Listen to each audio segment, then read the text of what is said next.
আওয়ামী লীগের প্রায় হাজারের উপর কর্মীকে হত্যা করলো। প্রত্যেকের বাড়ি ঘর ব্যবসা প্রতিষ্ঠান আওয়ামী লীগের নেতা কর্মী না হলো 1 কোটি স্থাপনা ধ্বংস করলো। একেবারে মুরগির খামার থেকে শুরু করে পুকুরের মাছ থেকে শুরু করে ঘর বাড়ি ব্যবসা প্রতিষ্ঠান দোকানপাট ইন্ডাস্ট্রি হোটেল হাসপাতাল সবকিছুতে আগুন। মেট্রো রেল এক্সপ্রেসওয়ে থেকে শুরু করে পদ্মা সেতু পর্যন্ত ভাঙতে গেল।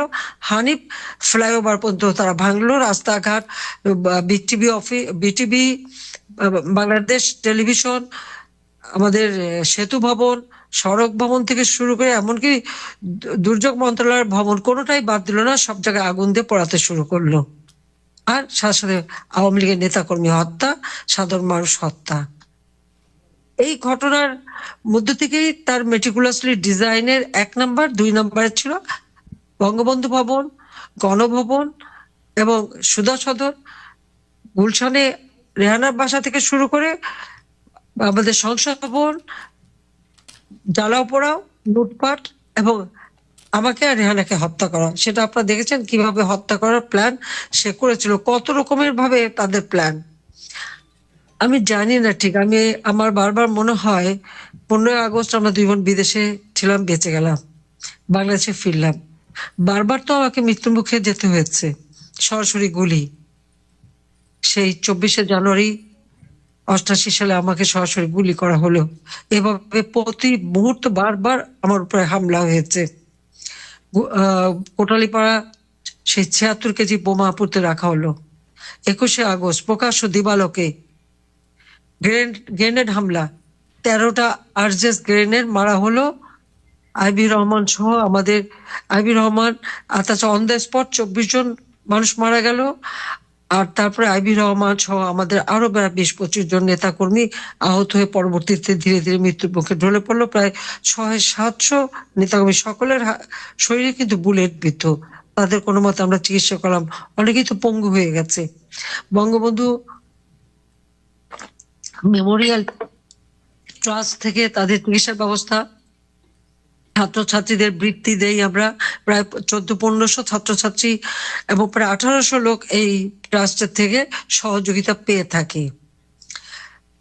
আমরা আমি আর রেহানা যে বেঁচে গেলাম বোধহয় মাত্র 20-25 মিনিটের একটা ব্যবধানে আমরা মৃত্যুর হাত থেকে রক্ষা পেয়েছি। আমার শুধু এটাই মনে হয় যে 21শে আগস্টের হত্যাকাণ্ডের থেকে বেঁচে যাওয়া বা কোটলিপাড়া ওই বিশাল বোমের হাত থেকে বেঁচে যাওয়া, আবার এই 5ই আগস্ট এই বেঁচে যাওয়ার পিছনে নিশ্চয়ই আল্লাহর কোনো একটা ইচ্ছা আছে, আল্লাহর কোনো হাত আছে। নইলে এবারে তো বেঁচে যাওয়ার কথা না। তারা যেভাবে প্ল্যান করেছিল আমাকে হত্যা করার, সেটা আপনারা পরবর্তীতে দেখেছেন। তবুও এটা বোধহয় আল্লাহরই একটা রহমত। জানি না আল্লাহ আমাকে দিয়ে আরো কিছু কাজ করাতে চান বলেই বোধহয় আমি এখনো বেঁচে আছি। যদিও আমার কষ্ট হচ্ছে, আমি আমার দেশ ছাড়া ঘর ছাড়া সবকিছু জ্বালিয়ে পড়ে দিয়েছে। 32 নম্বর বাড়িটা পর্যন্ত জ্বালিয়ে দিল। আমরা 2 বন্ধুটা ব্যবহার করি নাই, আমরা তো এই সম্পত্তি আমাদের নিজেদের জন্য ব্যবহার করিনি। ওই বাড়ি থেকে 6 দফা আন্দোলন, ওই বাড়ি থেকে স্বাধীনতার ঘোষণা দিয়েছেন জাতিপিতা, আর ওই বাড়িতেই তো আমার বাবা মা সব জীবন দিয়েছেন, তাদের রক্তের দাগ। আমরা বঙ্গবন্ধু স্মৃতি জাদুঘর করে দিয়েছি। কত দেশি বিদেশি নেতারা ওই ভাষায় ওই ভবনটা তারা ভিজিট করেছেন, কত মতামত মন্তব্য লিখেছেন। সেই স্মৃতিটুকু তারা জ্বালিয়ে পুড়ে শেষ করে দিল। যে স্মৃতিটুকু নিয়ে শুধু আমরা বেঁচে ছিলাম 2 বোন, সেটুকু রাখলো না। আমাদের অন্যায়টা কি? আমাকে কেন ফ্যাসিস্ট বলা হয়, কেন স্বৈরাচার বলা হচ্ছে? আমি কোন স্বৈরাচারী কাজ করেছি? আজকে আপনারা একটু তুলনা করেন তো, এই ইউনূস ক্ষমতা আসার পর ছাত্রদের এমন ভাবে বেয়াদব করেছে, এমন ভাবে ব্যবহার করছে। আছে ছাত্ররা শিক্ষকদের হামলা করে, তাদের গলায় জুতার মালা পরায়, তাদের গাছের সাথে বাঁধে, তাদেরকে পদত্যাগে বাধ্য করে। প্রিন্সিপাল, ভিসি, শিক্ষকদের। সংখ্যালঘুদের উপর হামলা। শুধু সংখ্যালঘু কেন, তারা সমস্ত দরগা শরীফ, পীর আউলিয়ার মাজার, সেখানেও তারা হামলা করে। সেখানে হামলা করছে, মসজিদ টসজিদ সব ভাঙছে, পাশাপাশি গির্জা, প্রায় একটা গির্জা ভেঙেছে, খ্রিস্টানদের উপর হামলা, হিন্দুদের উপর হামলা, বাড়ি বাড়ি হামলা করে তাদের মেয়েদের উপরে অত্যাচার, তাদের সমস্ত লুটপাট করে নিয়ে আগুন জ্বালিয়ে দিচ্ছে, ব্যবসা প্রতিষ্ঠান ধ্বংস করছে। সবচেয়ে বড় কথা, পুলিশ কত হাজার যে পুলিশ হত্যা করেছে, এবং শুধু হত্যা করা না, হাত কেটে দেওয়া, পা কেটে দেওয়া, আগুন দিয়ে জ্বালিয়ে দেওয়া, সেই কাণ্ড পর্যন্ত করেছে। তারপর অজস্র মিথ্যা মামলা, আমার বিরুদ্ধে 155টার মতো মামলা দিয়েছে, যার অধিকাংশ হত্যা মামলা। আবার আমি যাদের হত্যা করেছি তার মধ্যে ইতিমধ্যে প্রায় 35 জন জীবিত হয়ে ফিরেও এসেছে, কিন্তু মামলা দিয়েই যাচ্ছে। আমার বিরুদ্ধে, রেহানার বিরুদ্ধে, পুতুলের বিরুদ্ধে, জয়ের বিরুদ্ধে, সবার বিরুদ্ধে মামলা। ববি সে তো ইউএনডিপি তে কাজ করে, ববি, আমি, রেহানা, আমাদের সকলে, পুতুল, সবাই। পুতুল WHO তে আপনারা জানেন যে সে আঞ্চলিক একজন ডাইরেক্টর হিসেবে, যেখানে 10টা ভোট ছিল, 10টা দেশের ভোট, তার মধ্যে সে 8টা ভোট পেয়ে সে এই পদটা WHO সে পেয়েছে। সে তারও সূচনা ফাউন্ডেশন ওই 5 নম্বরে ছিল, সেটা কয়েকদিন আগে তারা সরে গেছে, সব জ্বালিয়ে দিয়েছে, সব জ্বালানো, সব লুটপাট। কি অপরাধটা করলাম আমরা? খাদ্য নিরাপত্তা দিয়েছি, দারিদ্র্যের হার কমেছে, মানুষের কল্যাণ করেছি, মানুষের শিক্ষার ব্যবস্থা করে দিয়েছি। ফ্যাসিস্ট কে? 300-র উপর সাংবাদিকের অ্যাক্রেডিটেশন কার্ড বাতিল করে চাকরি খেয়েছে, 106 জন সাংবাদিকের বিরুদ্ধে হত্যা মামলা, প্রায় 100 জনের মতো সাংবাদিক আজ কারাগারে বন্দী। আওয়ামী লীগের নেতা কর্মীরা বন্দী। আওয়ামী লীগের প্রত্যেকটা নেতা কর্মী একেবারে, মানে রাজধানী ঢাকা থেকে নিয়ে শুরু করে উপজেলা পর্যায় পর্যন্ত, ইউনিয়ন পর্যায় পর্যন্ত বাড়ি ঘরে আগুন দেওয়া, ব্যবসা প্রতিষ্ঠান সব ধ্বংস করা, এমনকি সংসদ ভবনে যে হামলা, সংসদ কক্ষে যে এই ছাত্র নামধারীরা ওখানে বসে সিগারেট খাচ্ছে, পুরো সংসদ ভবনের দলিলপত্র, কাগজপত্র পোড়াতে পারেনি, সেখানে তারা পানি ঢেলে দিয়ে এসছে নষ্ট করার জন্য। আমি জানি না এই ধরনের ঘটনা কিভাবে তারা ঘটায়। অর্থাৎ এদের হাত থেকে সমস্ত কিছু আজকে ধ্বংস, অগ্নিসংযোগ, চুরি, ডাকাতি, ছিনতাই, বাড়ি বাড়ি হামলা, এগুলো অনবরত চলছে, কোনো মানুষের নিরাপত্তা নাই।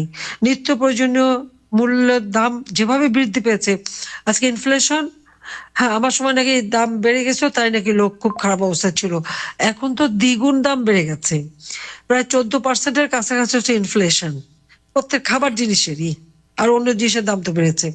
একের পর এক ইন্ডাস্ট্রি বন্ধ, সমস্ত শ্রমিকরা বেকার, আর আমাদের মানে আওয়ামী লীগের অনেক নেতাদের ইন্ডাস্ট্রি তো পুড়িয়ে দিয়েছে, হোটেল পুড়িয়ে দিয়েছে। এবং এই যে গার্মেন্টস, আমরা তো 2য় নম্বরে ছিলাম গার্মেন্টস এক্সপোর্টে, 50% তা কমে গেছে। সমস্ত ব্যবসা চলে যাচ্ছে, বিনিয়োগ চলে যাচ্ছে অন্য দেশে, কিছু ভারতে, কিছু শ্রীলঙ্কা, পাকিস্তান এবং বিভিন্ন জায়গায় চলে যাচ্ছে। দেশের অর্থনীতি সম্পূর্ণভাবে ধ্বংস, জিডিপি কমে গেছে, মাথাপিছু আয় কমে গেছে, মানুষের কর্মসংস্থানের ব্যবস্থা নাই। তার উপর সন্ত্রাস, জঙ্গি যারা ছিল সবাইকে জেল থেকে মুক্তি দেওয়া। 21শে আগস্ট গ্রেনেড হামলায় যারা সাজাপ্রাপ্ত আসামি, তাদের খালি মুক্তি দেয়নি, তাদেরকে আবার মানে একজনকে তো উপদেষ্টাই বানিয়ে দিল, এক পুলিশ অফিসারকে। যারা নিহত এবং আহত, কেউ বোধহয় এদের মামলার হাত থেকে রেহাই পাচ্ছে না। নানাভাবে জনগণকে চরমভাবে তারা অপমান করে যাচ্ছে এই ইউনূস বাহিনী, কারণ সংবিধান লঙ্ঘন করে সে ক্ষমতা এসেছে, তার তো মানুষের প্রতি তার কোনো দায়বদ্ধতা আছে বলে মনে করি না আমি। নইলে তালা ভেঙে ভেঙে এক একজনের বাড়িতে ঢুকেছে, সমস্ত সংসদ সদস্যদের এমপি হোস্টেলে ঢুকেছে, তালা ভেঙে এই ছাত্র নামধারীরা ঢুকে সব লুটপাট করেছে। আমাদের যা লুটপাট করেছে এদেরও ছাড়েনি। প্রধান বিচারপতি এবং বিচারপতিদের বাড়িতে লাঠি সোটা অস্ত্র নিয়ে তরবারি নিয়ে হামলা, তাকে পদত্যাগে বাধ্য করা। নির্বাচন commission, Bangladesh human rights commission, তারপরে পাবলিক সার্ভিস কমিশন, কোনো কিছুই বাদ নাই, সব জায়গায় হামলা করা। এমনকি চাকরি খেয়ে যাচ্ছে। একটা কি পুলিশের তাদের পাসিং আউট প্যারেড কি নাস্তায় গোলমাল করেছে বলে 250 পুলিশ বাদ। তাদের তো ট্রেনিং কেড়ে নিতে পারেনি, তার চাকরি থেকে বাদ। সরকারি অফিসারদের অপমান করা, গত 25 জনের বিরুদ্ধে মামলা, 3 জন সাবেক প্রিন্সিপাল সেক্রেটারি কারাগারে বন্দী। সরকারি অফিসার, পুলিশ অফিসার থেকে শুরু করে কেউ তো বাদ যাচ্ছে না, কেউ তো বাদ যাচ্ছে না। দেশটাকে একটা জঙ্গি রাষ্ট্রে পরিণত করেছে, জঙ্গিদের দ্বারা চালাচ্ছে।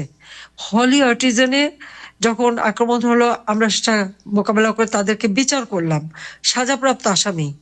ইউনূস সাহেব তাদেরকেও ছেড়ে দিয়েছে, তারাও মুক্তি পেয়ে গেছে। 21 আগস্ট গ্রেনেড হামলার আসামি সাজাপ্রাপ্ত, হলি আর্টিজানের আসামি, 7 খুনের আসামি সবই মুক্ত। কোন সন্ত্রাসী দুর্নীতিবাজ কেউই আর জেলে নাই। আপনারা দেখেছেন যে তারেক রহমানের দুর্নীতির ব্যাপারে FBI একজন অফিসার তিনি কিন্তু একটা একটা মেসেজ দিয়েছে, একটা স্ট্যাটাস দিয়েছে। সে যে নিজে এসে সাক্ষী দিয়ে গিয়েছিল, সেই সাক্ষী দিয়েছে তার সাজা। এবং খালেদা জিয়ার নাইকো কেসেও কিন্তু তারা সাক্ষী দিতে প্রস্তুত ছিল। সে অসুস্থ হয়ে যায় বারবার, আমি তো তাকে সাজা, যাতে সাজা থেকে মুক্তি দিয়ে বাড়িতে থাকার ব্যবস্থা করে দিয়েছিলাম আমার এক্সিকিউটিভ অথরিটি দিয়ে। সেই একটা মামলা কয়েক ঘন্টার মধ্যে দেখা গেল যে কয়েকশো মামলা থেকে সবাই খালাস। অর্থাৎ কি, বাংলাদেশ এখন সন্ত্রাস জঙ্গিদের অভয়ারণ্য। তাদের দ্বারাই ক্ষমতা দখল করেছে ইউনূস এবং তাদের নিয়ে চলছে। তাহলে একটা মিডিয়া কথা বলতে পারে না, কোনো নিউজ দিতে পারে না। আওয়ামী লীগের নেতা কর্মীরা 14 ডিসেম্বর বুদ্ধিজীবী কবরস্থানে যাবে, সেখানে যেতে পারবে না, পুলিশের বাধা। তার একটা ফুল পর্যন্ত নিতে দেয়নি, তারপর বলে আওয়ামী লীগ আসে নাই। এক কলমের খোঁচায় নির্বাচিত জেলা পরিষদ, উপজেলা পরিষদ, ইউনিয়ন পরিষদ সব বাতিল। আওয়ামী লীগ আইন করে নির্বাচন কমিশন গঠন করেছিল। হাবিবুল আওয়াল কিন্তু কোনোদিন কোনো পার্টি করেনি, সম্পূর্ণ একটা নিউট্রাল মানুষ। সে জুডিশিয়াল সার্ভিসের ছিল, তার অধীনে সমস্ত নির্বাচন হলো। স্থানীয় সরকার নির্বাচন, প্রত্যেকটা নির্বাচন অবাধ সুষ্ঠু, জনগণ ভোট দিয়ে নির্বাচিত করেছে প্রতিনিধিদের। প্রশ্নটা হচ্ছে যে এদের কি অধিকার আছে? এই নির্বাচিত প্রতিনিধিদের এক কলমের খোঁচায় তাদেরকে বাতিল করে দিল। ইউনূস নিজে ক্ষমতা এসেছে অবৈধভাবে, তার কি অধিকার? সে তো জনগণের ম্যান্ডেট নিয়ে আসে নাই। উনি আবার সংস্কার করবেন। কি সংস্কার করবে? সংস্কার করার অধিকার তাকে কে দিয়েছে? কি ম্যান্ডেট আছে তার? এবং যে কয়জনকে সে পছন্দ করেছে প্রত্যেকেরই আলাদা আলাদা কোনো না কোনো অপকর্মের ইতিহাস আছে। এইভাবে দেশটাকে ধ্বংসের দিকে তারা নিয়ে যাচ্ছে। আজকে প্রত্যেকটা প্রতিষ্ঠান, কমিশন, ইনস্টিটিউশন সব ধ্বংস করে দিয়ে সব জায়গায় জামাতের এবং বিএনপির লোক বসিয়ে দেওয়া হচ্ছে। আমার প্রশ্নটা হচ্ছে, এই যে জঙ্গি সন্ত্রাসী জামাত শিবির তো আমেরিকায় নিষিদ্ধ জঙ্গি সংগঠন হিসেবে, তাদের লোকদেরকে বসিয়ে দিচ্ছে। আজকে আমাদের যারা তরুণ সমাজ, তাদেরকে আমি বলবো, এমনকি আমাদের সেনাবাহিনীর তরুণ অফিসার যারা ইয়াং অফিসার, তাদেরকে আমি বলবো যে যদি এই জঙ্গি রাষ্ট্র, সন্ত্রাসী, মানুষ হত্যাকারী, সংখ্যালঘুদের উপর আক্রমণকারী, এরা ক্ষমতায় থাকলে পরে আর এদের যদি কেউ সহযোগিতা করে, আজকে আমরা শান্তিরক্ষা মিশনে বাংলাদেশ 1 নম্বর এবং আমাদের একটা সুনাম ছিল, সুনাম আছে। কিন্তু আগামীতে এই জুনিয়র অফিসাররা যদি এই জঙ্গিদের সাথে থাকে, তাহলে তারা আর ওই শান্তিরক্ষা মিশনে আসতে পারবে কিনা সন্দেহ। কারণ যারা যাচাই করবে যে সংখ্যালঘুদের উপর আক্রমণ, মাজার শরীফের আক্রমণ, খ্রিস্টানদের উপরে আক্রমণ, হিন্দুদের উপরে আক্রমণ, এমনকি মুসলমান, কেউই তো রেহাই পাচ্ছে না। আর একটা রাজনৈতিক দল হিসেবে আওয়ামী লীগের জন্য কোনো অধিকারই নেই কথা বলার। যে কেউ একজন আসলেই তাকে মারা। গত কয়েকদিন আগে সিলেটে আমাদের মেজবা আওয়ামী লীগের সাংগঠনিক সম্পাদক ছিল, নিবেদিত প্রাণকর্মী, তাকে তুলে নিয়ে তাকে কুপিয়ে রক কেটে দিয়েছে। রক কাটে কারা? ওই শিবিরের লোকরাই রক কাটে, এটা তো জানা। তো এইভাবে সারা দেশকে তারা একেবারে মানে শেষ করে দিচ্ছে। এখানে কথাটা হচ্ছে যে সমস্ত সরকারি অফিসারদের চাকরি খেয়েছে, ওএসডি করেছে, তাদেরকে আবার তাদের চাকরি ফেরত দিতে হবে।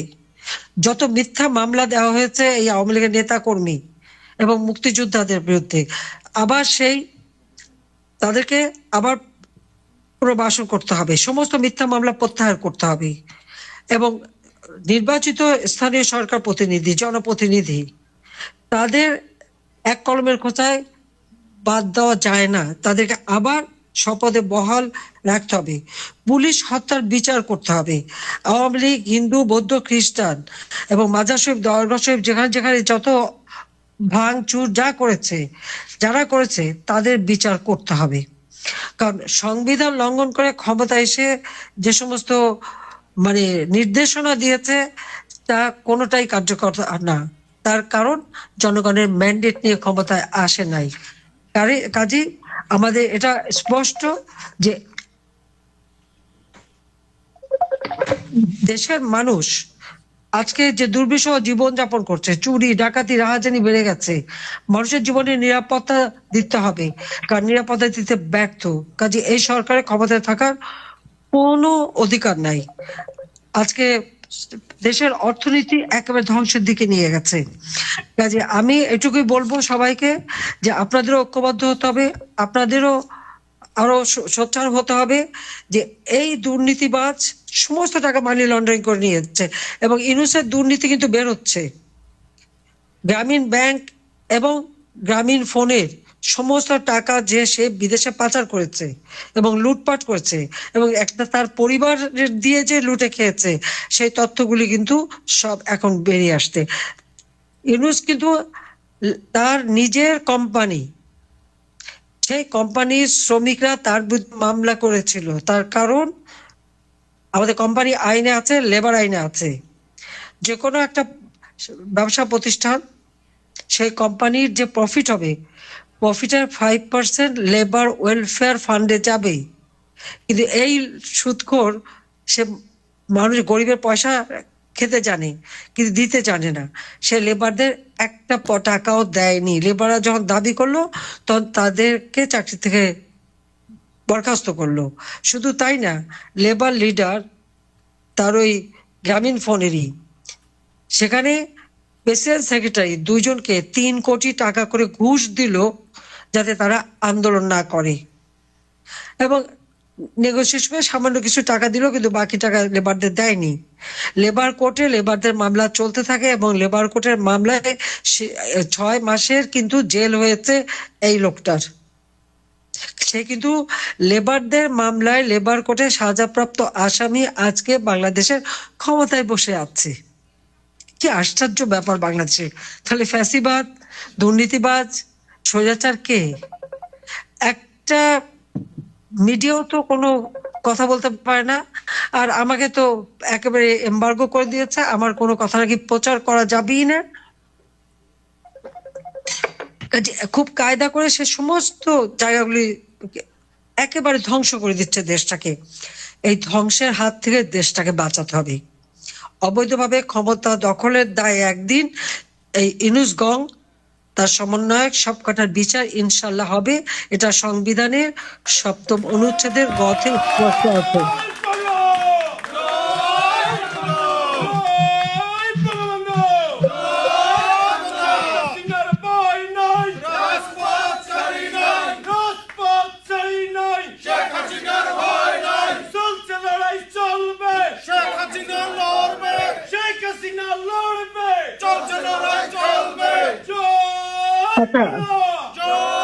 জয় বাংলা, জয় বাংলা, জয় বঙ্গবন্ধু। আর একটা কথা আমার, যে আওয়ামী লীগকে নাকি ধ্বংস করে দিয়েছে, আওয়ামী লীগকে ধ্বংস করবে। আওয়ামী লীগ ভেসে আসা দল না। আওয়ামী লীগ বাংলাদেশের জনগণের অধিকার প্রতিষ্ঠার আন্দোলন সংগ্রামের মধ্য দিয়েই গড়ে ওঠা একটি রাজনৈতিক দল। 1949 সালে এই দল প্রথম প্রতিষ্ঠা লাভ করে। আজকে আওয়ামী লীগের সব স্মৃতিচিহ্ন, এমনকি রোজ গার্ডেন, যে রোজ গার্ডেন আমি একটা মিউজিয়াম হিসেবে সেটাকে উন্নত করছিলাম, সেখানেও হামলা করেছে, যেখানে আওয়ামী লীগ প্রথম প্রতিষ্ঠা লাভ করেছিল। বঙ্গবন্ধু ভবন তো পুড়িয়েছে, ওখানেও হামলা করতে ছাড়ে নাই। কত পরিকল্পিত ভাবে তারা এই ধ্বংসযজ্ঞ চালাচ্ছে, সেটাই আপনারা একবার চিন্তা করে দেখেন। তারা আওয়ামী লীগ ধ্বংস করবে। 49 সাল থেকে মানুষের ভাষা আন্দোলন, এটা ছাত্রলীগ, আজকে ছাত্রলীগ ব্যান করে। তাদের কি অধিকার আছে ছাত্রলীগ ব্যান করার? 48 সালে 4 জানুয়ারি ছাত্রলীগের প্রতিষ্ঠা। বাংলাদেশে মাতৃভাষায় কথা বলার অধিকার আন্দোলন এই সংগঠনের দ্বারাই, এবং তমুদ্দুন মজলিস আরো সংগঠন মিলেই বঙ্গবন্ধু শেখ মুজিব শুরু করেছিলেন, যার জন্য তাকে জেল খাটতে হয়েছে দীর্ঘদিন। বাংলাদেশের স্বাধীনতা, এই আওয়ামী লীগ বাংলাদেশের জনগণকে সাথে নিয়ে মুক্তিযুদ্ধ করে স্বাধীনতা অর্জন করেছে। আওয়ামী লীগ ক্ষমতায় আসার পরে বাংলাদেশের মানুষের আর্থসামাজিক উন্নতি হয়েছে, শান্তিতে ঘুমাতে পারে, পেট ভরে খেতে পারে, কাজের ব্যবস্থা হয়, অর্থ উপার্জন করতে পারে। বাংলাদেশের ভাবমূর্তি বিশ্বে উন্নয়নের রোল মডেল হিসেবে স্বীকৃতি পেয়েছে। বাংলাদেশ সারা বিশ্বের কাছে উন্নয়নের বিশ্ব হিসেবে স্বীকৃতি পেয়েছে। সমস্ত অর্জন আজকে ধূলিসাৎ করে দিয়েছে। সমস্ত অর্জন, এই লোকটা একটা সুদখোর, গরিবের রক্ত চুষে খাওয়া, যে মানুষে ক্ষুদ্র ঋণ দেয় আর তাদের কাছে মোটা অঙ্কের সুদ নেয়, কিন্তু বাপের প্রতিষ্ঠান, যে প্রতিষ্ঠানের সেও মালিক, তাকে দেয় অতিরিক্ত টাকার ঋণ। গ্রামীণ ব্যাংক তো এই 9 কোটি 10 কোটি টাকা ঋণ দেওয়ার ব্যাংক ছিল না। তো ইনুস কিভাবে তার বাপকে, ইনুস দাতা বাপ গ্রহিতা, সেইভাবে ঋণ দিয়েছে, আবার ঋণ দিয়ে সেই ঋণ সুদ সহ মাপও করে দিয়েছে। যেটা গরিবের টাকা দিয়ে চলবে, সেটা তার বাপের প্রতিষ্ঠানকে কিভাবে ঋণ দিল আর সেই ঋণ মাপ করলো। আর তাদের প্যাকেজ ইন্ডাস্ট্রি, গ্রামীণ ব্যাংকের সবকিছু ওই তার নিজের মালিকানাধীন প্রতিষ্ঠান থেকেই সব কাগজ ছাপাতে হবে, সবকিছু করতে হবে। অথচ আমি জানি গ্রামীণ ব্যাংকে অনেক বিদেশি সংস্থা, অনেক রাষ্ট্র, অনেক ট্যাক্স পেয়ার গ্রামীণ ব্যাংকে অনেক টাকা দিয়েছে, একটা টাকাও সে গ্রামীণ ব্যাংকে রাখে নাই। এমনকি আমি নিজে প্রধানমন্ত্রী হয়ে 1998-99 সালে ওই গ্রামীণ ব্যাংক চলে না, অচল হয়ে যাচ্ছিল। আমি নিজে সেখানে প্রথমে 100 কোটি, তারপর 200 কোটি, তারপর আরো 100 কোটি, 400 কোটি টাকা গ্রামীণ ব্যাংকে দিয়েছিলাম। এবং গ্রামীণ ফোনের ব্যবসাটা ইউনুস আমার কাছ থেকে চেয়ে নিয়েছিল। আমাকে বলেছিল গ্রামীণ ফোন থেকে যে প্রফিট হবে সেটা গ্রামীণ ব্যাংকে জমা হবে, আর সেই টাকা দিয়ে এই ক্ষুদ্র ঋণ গরিব মানুষকে সহযোগিতা করবে, আর গরিব মেয়েদের হাতে ফোন দেবে, সেই ফোন দিয়ে তারা ব্যবসা করে টাকা কামাই করবে।